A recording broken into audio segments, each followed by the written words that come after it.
Sa gitna ng World War ng Pilipinas at China, may mungkahi ang ilang senador para daw maayos ang relasyon ng dalawang bansa.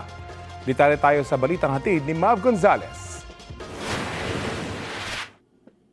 Matapos ang palitan ng maaanghang na salita ng mga opisyal ng Chinese Embassy at gobyerno ng Pilipinas, mungkahi ng mga senador, palitan na ang kinatawan ng China sa Pilipinas.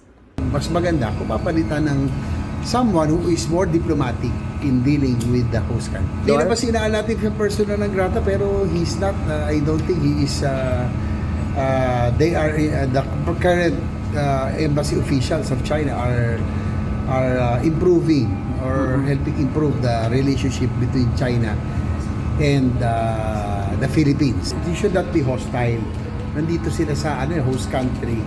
They've been very hostile against the officials of our government.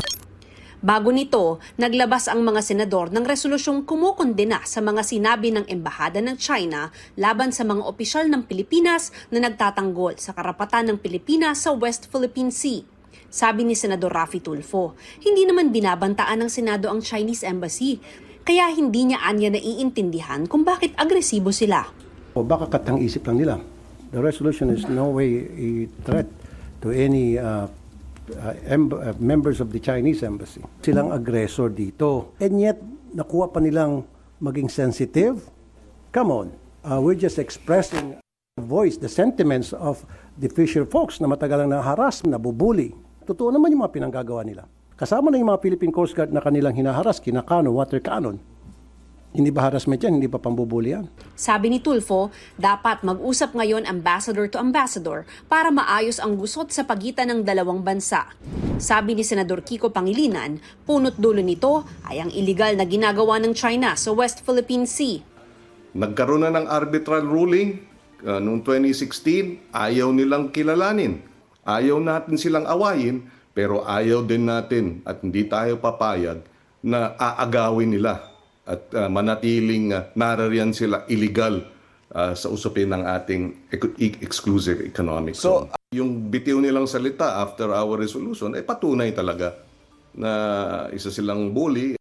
Bagaman hindi pumirma sa resolusyon ng Senado kontra sa mga pahayag ng Chinese Embassy, sabi ni Senador Robin Padilla na dapat maging diplomatiko. Dapat sumunod tayo kung ano yung sinasabi ng Pangulo. Firm daw pero diplomatic, hindi bastos. Kung ano man ang gawin ng Senado, amin yun.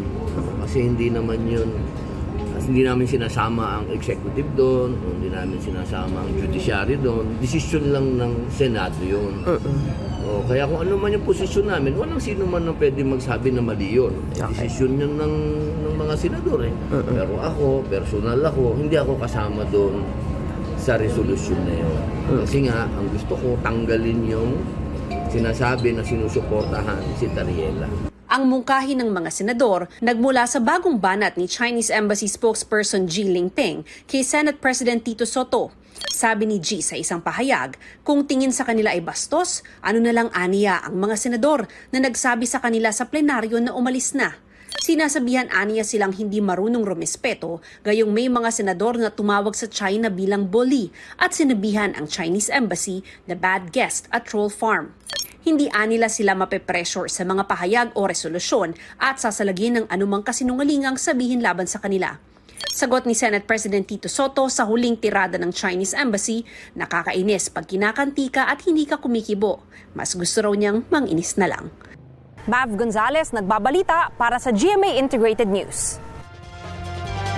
Kinwestiyon naman ng Chinese Embassy ang mungkahi ng ilang senador na palitan ng Chinese Ambassador to the Philippines.